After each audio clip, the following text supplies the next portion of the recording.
Salut les amis, j'espère que vous allez bien, on se retrouve pour une nouvelle vidéo. On va démarrer avec les unes des quotidiens madrilènes. Le quotidien AS qui consacre sa une à l'Atlético Madrid, les objectifs élevés des Colchoneros cette saison. L'Atlético qui a fait une saison l'année dernière intéressante, à peu près jusqu'au mois de décembre, et puis ensuite ça a été quand même beaucoup plus compliqué pour les Colchoneros. En ce qui concerne le Real, on a une petite information ici, les amis. Ensayo General en Innsbruck, on en parle dans quelques instants. Le Real a annoncé hier officiellement son premier match de pré-saison, donc on connaît le premier adversaire du Real, et on va pas attendre longtemps, c'est dans 10 jours, déjà le premier match amical, puisque vous le savez aussi, dans 15 jours, ça sera la reprise de la Liga, alors que les joueurs ne sont toujours pas à l'entraînement, ça sera lundi la reprise de l'entraînement. La une de Marca qui est consacrée donc au Real, Nadie quiere irse del Madrid. Aucun des joueurs que vous voyez présents sur cette une de Marca ne souhaite quitter le Real. C'est une information importante. On sait que le club aimerait se séparer de 3 profils. Et bien, il n'y en a aucun qui veut partir, que ça soit...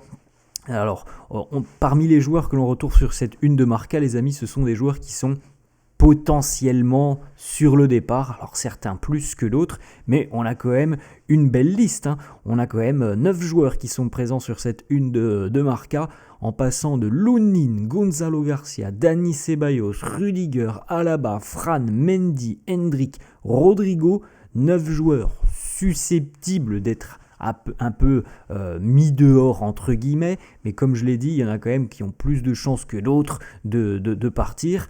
Eh ben, il n'y en a aucun qui souhaite quitter le club, donc évidemment déjà ça va complexifier un petit peu les velléités de départ, parce que tout le monde se sent très bien du côté du Real, et donc ça va être difficile de se délester de certains éléments qui ne sont pas forcément voulus au sein du club. Alors évidemment, comme on l'a dit les amis, un joueur comme Gonzalo Garcia, je pense qu'on a compris que maintenant le Real n'envisageait plus trop une vente. Ça me semble difficile d'imaginer un départ aussi d'Andriy Lunin, ça me semble très difficile d'imaginer un départ d'Antonio Rudiger. Pour les autres joueurs, je pense que la porte elle est ouverte, mais en tout cas elle est ouverte du côté du club. Les joueurs, eux, ne veulent pas partir, donc ça va être difficile, parce que on est très très loin d'avoir une équipe intéressée par un tel ou un tel. Il n'y a aucune information pour le moment. Une petite information, comme on l'a dit les amis, le Real vient d'annoncer officiellement son premier match de pré-saison, ça sera le 12 août, donc dans exactement 10 jours. Le Real sera en déplacement en Autriche pour affronter le WSG, le Tyrol, de club de Innsbruck, club de division 1 autrichienne. Bon, je pense que c'est aussi, ce sera le premier adversaire, mais je pense que ça fera partie certainement d'un stage de 3-4 jours des merengues en Autriche, en plein cœur des Alpes autrichiennes, voilà, pour souder un peu le groupe. Donc voilà, premier adversaire sera cette formation autrichienne, et voilà d'ailleurs le stade de cette formation autrichienne, avec en arrière-plan les montagnes, les Alpes autrichiennes. On a une petite information, donc Marca, qui résume la une que l'on vient de voir les amis. Aucun joueur ne veut quitter le Real. Il n'y a aucun joueur qui, par l'intermédiaire de son agent, a indiqué ou demandé au club de partir. Tous se voient continuer la saison prochaine. Une information importante. Alors, on peut se dire, tant mieux, au moins on aura un effectif un peu plus important, un peu plus conséquent, mais c'est pas toujours bon d'avoir un effectif plus conséquent quand certains joueurs ne sont pas forcément désirés, ne sont pas forcément voulus. C'est pas toujours quelque chose d'intéressant, parce que ça peut créer évidemment des tensions. Imaginons un joueur qui ne va pas jouer là pendant 3-4 mois, son investissement peut très rapidement s'en ressentir, et ça peut créer des tensions. Donc on suivra le mercato mois d'août, mais normalement les amis, ça devrait être relativement calme, en tout cas déjà sur le volet des départs. Ensuite, une petite information, selon Rodrag, qui est quand même un journaliste et en général plutôt bien informé, il nous annonce que Xabi Alonso aurait décidé d'utiliser un système avec 2 attaquants cette saison. Donc il n'y a pas 36 options, je pense les amis. Le 3-5-2 est un système qui permet justement l'utilisation de 2 attaquants. 3-5-2 ou le 4-4-2, grosso modo 4-3-1-2 comme vous le voulez. Donc on peut déjà imaginer potentiellement que Kylian Mbappé a l'une des deux places en attaque. Et la deuxième, c'est plus ouvert.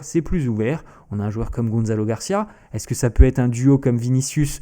Je ne sais pas si ça serait opportun de véritablement avoir deux attaquants axiaux. Après, s'ils ont une grande liberté, mais je pense que c'est ce que veut mettre en place aussi Xabi Alonso, de laisser beaucoup de liberté aux attaquants, c'est quand même plus judicieux parce qu'on peut se douter aussi que Vini et Kylian Mbappé sont des joueurs qui vont beaucoup dézonner de leur position initiale. Si vous mettez un Vinicius axial, il y a de grandes chances, comme un Kylian Mbappé d'ailleurs, ils vont commencer à se retrouver aussi un petit peu sur l'aile parce qu'ils aiment ça, ils aiment bouffer les espaces sur le côté. Donc voilà, c'est ce que l'on annonce, un système avec deux attaquants. On suivra tout ça. On a eu des premiers éléments de réponse un petit peu lors de la Coupe du Monde des clubs, mais comme l'avait dit Xabi Alonso, la Coupe du Monde des clubs, c'était l'année dernière. Là, on est sur autre chose. On va lancer une dynamique. Donc on suivra tout ça et ça sera peut-être intéressant de voir ce qui se passera justement face à cette formation autrichienne dans une dizaine de jours.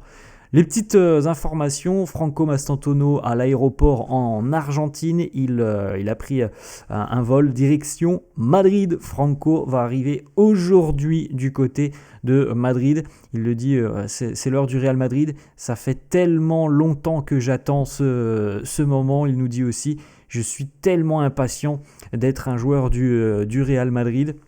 Il a été question aussi du numéro qu'il portera du côté de Madrid. Quel est le numéro qu'il aura derrière son maillot ?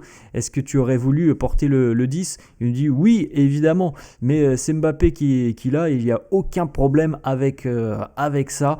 On rappelle les amis que pour Franco Mastantuono, il ne sera autorisé à s'entraîner officiellement avec le Real qu'à partir du 14 août, date de son 18e anniversaire. Parce que oui, le joueur que vous voyez là sur cette photo, les amis, n'a que 17 ans. Eh oui, il n'a que 17 ans.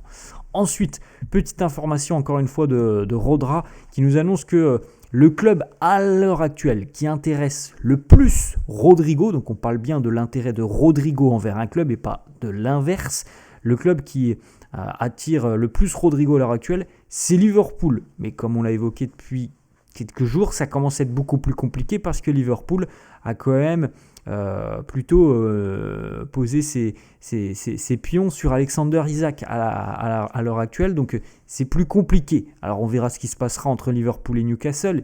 Imaginons que Newcastle reste droit dans ses bottes, ferme et refuse toute proposition de la part des Reds.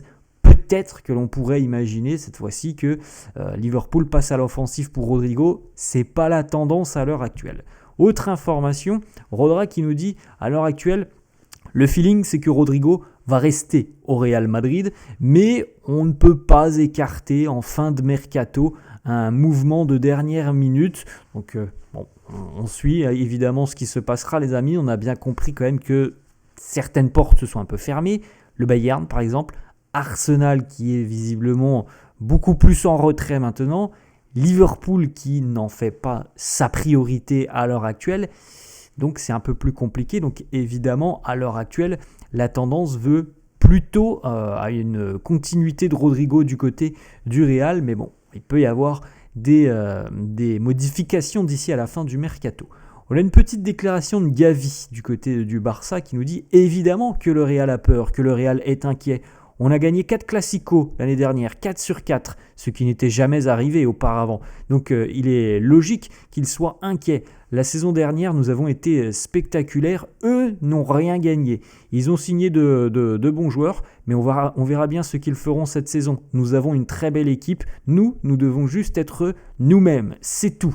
Ensuite, autre déclaration, Dani Olmo qui nous dit « Je pense que le Barça a recruté de meilleurs joueurs cet été que le Real Madrid. » Alors du côté du Barça, le petit résumé du mercato, c'est Marcus Rashford pour le moment, Johan Garcia, deux très bons joueurs, vraiment deux additions exceptionnelles pour le Barça, et un jeune joueur, Ronny Bardij, qui n'est pas connu au plus haut niveau, mais en tout cas qui reste vraisemblablement un jeune joueur très très prometteur. Voilà le mercato du Barça à l'heure actuelle, sans manquer de respect à Dani Olmo. Je pense quand même que le mercato du Real, pour le coup, cet été, est quand même relativement intéressant. Alors le Barça a fait de bonnes choses voilà, sur ces deux trois options. Je pense que le mercato du Real est quand même relativement intéressant. On le rappelle, hein, voilà, Trent, l'arrivée évidemment de Xabi Alonso, Trent, Dean Huijsen, Alvaro Carreras et aussi le jeune Franco Mastantuono qui arrive. En tout cas, si on revient sur la déclaration de Gavi, je pense très sincèrement que le Real va devoir véritablement faire mieux sur les Classicos cette saison face au Barça. Je pense que ça ne passera pas du tout. Une deuxième saison blanche face au Barça. Il y a eu beaucoup d'humiliation l'année dernière face au Blaugrana. Il ne faudra pas la même chose cette saison. Sinon, ça pourrait devenir très compliqué pour Xabi Alonso, alors que on en parle à l'heure actuelle, alors qu'il n'a même pas démarré sa campagne du côté du Real. Mais évidemment, déjà que le 4/4 l'année dernière, ça fait mal. Le premier Classico, si mes souvenirs sont bons, c'est en octobre. Il ne va pas falloir se tromper du côté du Real. Il ne va pas falloir se rater. Ensuite, petite photo les amis, alors là vous voyez ici les amis, j'ai l'ancienne version, donc la version de l'année dernière du survêtement training du Real, et vous avez donc la nouvelle collection pour cette année avec les couleurs dominantes kaki un petit peu fluo. Voilà les amis, la fin de cette vidéo, j'espère que ça vous a plu. N'hésitez pas comme d'habitude à lâcher un petit pouce bleu, n'hésitez pas non plus à vous abonner à la chaîne. Je vous souhaite une très bonne journée et je vous dis à la prochaine. Ciao à tous.